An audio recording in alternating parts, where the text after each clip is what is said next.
Hi welcome back to Gayathri Bharani.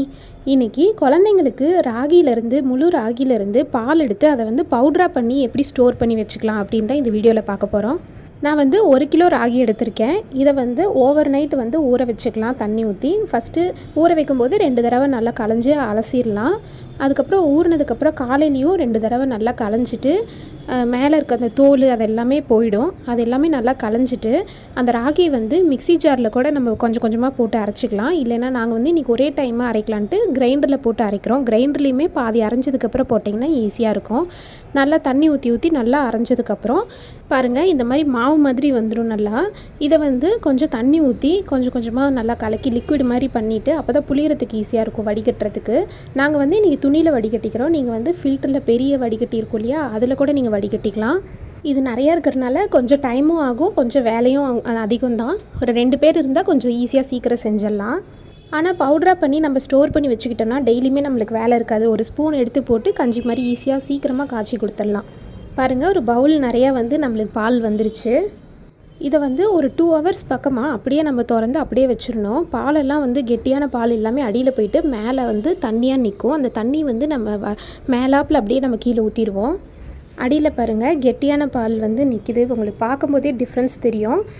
மேலாப்பில் தண்ணி இருக்கிற வரைக்கும் நீங்கள் ஊற்றிக்கோங்க. கெட்டியான பால் அப்படின்னு பார்த்தோன்னா நம்மளுக்கு காவாசி தான் இப்போ இருக்குது. இந்த பாலை ஒரு தாம்பூலத்தில் இந்த மாதிரி ஊற்றி வச்சுட்டு வெயிலில் நல்லா காய வச்சிடணும். ஒரு 1 வீக் வரைக்கும். இப்போ இருக்கிற வெயிலுக்கு நீங்கள் 1 நாள் 2 நாள் வச்சாவே போதும். அந்த தண்ணிலாம் உறிஞ்சிட்டு நல்லா கெட்டி ஆகிடும்.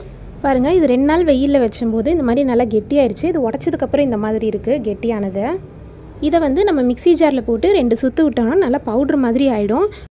பாருங்கள் நல்லா பவுட்ரு மாதிரி மாவு மாதிரி நல்லா வேணுங்கிற மாதிரி நல்லா நைஸாக அரைச்சாச்சு. இதை ஒரு ஏர்டைட் கண்டெய்னரில் ஒரு செம்படத்தில் இந்த மாதிரி காற்று போகாத மாதிரி நல்லா மூடி ஸ்டோர் பண்ணி வச்சுக்கோங்க. டெய்லி நம்ம 1 ஸ்பூன் அல்லது 2 ஸ்பூன் தண்ணியில் ஊற்றி காய்ச்சி கொடுத்தோன்னாவே போதும் குழந்தைங்களுக்கு. 1 ஸ்பூன் ராகி மாவு நான் இதை சேர்த்துருக்கேன். இதுக்கு 1 டம்ளர் தண்ணி ஊற்றி நம்ம கட்டி இல்லாமல் கலந்துக்கலாம். இது கூட ஸ்வீட்னஸுக்கு நான் பனங்கற்கண்டு சேர்த்துக்கிறேன். இதுக்கு பதிலாக நீங்கள் நாட்டு சக்கரை கூட சேர்த்துக்கலாம். ஸ்டவ்வில் வச்சதுக்கப்புறம் பக்கத்துலேயே டம்ளர் வச்சுக்கோங்க. கெட்டியாகும்போது அப்போவே உடனே நம்ம தண்ணி ஊற்றணும். அதனால் கைவிடாமல் கிளறிட்டே இருங்க கட்டியாகாத மாதிரி. கெட்டியாக ரொம்ப கெட்டியாச்சுன்னா நீங்கள் தண்ணி அப்பப்போ ஊற்றிக்கோங்க. கொதித்ததும் நம்ம அடுப்பு ஆஃப் பண்ணிடலாம். ஆறுனதுக்கப்புறம் நல்லா இந்த மாதிரி பாருங்கள் கெட்டி ஆயிடுச்சு.